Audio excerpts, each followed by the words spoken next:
ایک مئی آئی بخاری شریف دی حدیث ہے اللہ دے رسول صلی اللہ علیہ وسلم دی خدمت ہے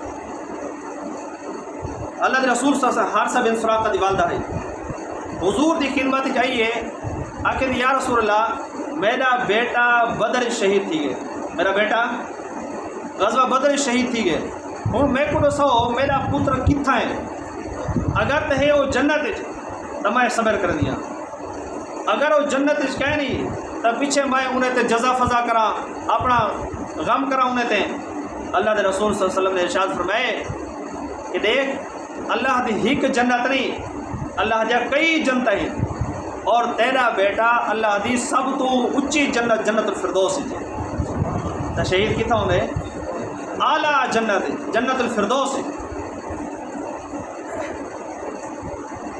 حضرت جعفر طیار رضی اللہ تعالیٰ حضرت علی کے بڑے بھائی حضرت جعفر طیار جڑے شہید تھے تو 4 بیویاں کتنے ہیں 4 بیویاں اور ایک بیوی والے چھوٹے معصوم بچے کا خیال کر کے یقین کرے جماعت نہ لا دیں جماعت نہ ترغیب دیں لوگ سوچیں دیں میرے نکے نکے بال ہیں بال نہ ہی بال ودے ہوئے میری بڈھی ہے سوانی ہے انہیں کیا تھی سی 4 بیویاں اور چھوٹے چھوٹے معصوم بال اللہ دی راہ دے اندر شہید تھی گئے گھر اطلاع ملی ہے گھروں رومن دی آواز ہے یہ اللہ دے رسول صلی اللہ علیہ وسلم نے فرمایا انہیں کو پیغام دیو رو نا تھوڑی دیر واسطے خاموشی تھی ہے بلا آواز بلند تھی میں لگی اللہ دے پاک پیغمبر صلی اللہ علیہ وسلم نے ارشاد فرمایا انہیں دے منہ تے مٹی سٹو انہیں دے منہ تے مٹی سٹو چپ کر وجو میں لیس منا من ضرب الخدود وشق الجیوب جیرا بندہ جزا فضا کرے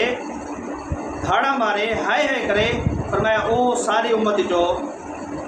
افسوس تے آنسو مانے نے رحمت دی علامت ہے افسوس ہے کیوں کہنے افسوس ہے لیکن افسوس کو مناون دا طریقہ وہ ہوئے جرا پاک پیغمبر صلی اللہ علیہ وسلم نے ارشاد تا شہید دا مقام کے رہے اعلیٰ ہے اور شہید دا مقام جنت جو اور جرا جنت جو ہوئے انہیں واسطے واہ بڑھ دے انہیں واسطے ہائے نہیں بڑھتا سارا حسین زندہ باد اللہ پاک امام علی مقام امام حسین رضی اللہ تعالیٰ عنہ دی شہادت کو صحیح سمجھن دی بیان کرن دی توفیق عطا فرماوے اور انہیں دی سیرت کو اپناون دی توفیق عطا فرماوے ہم علینا الا البلاغ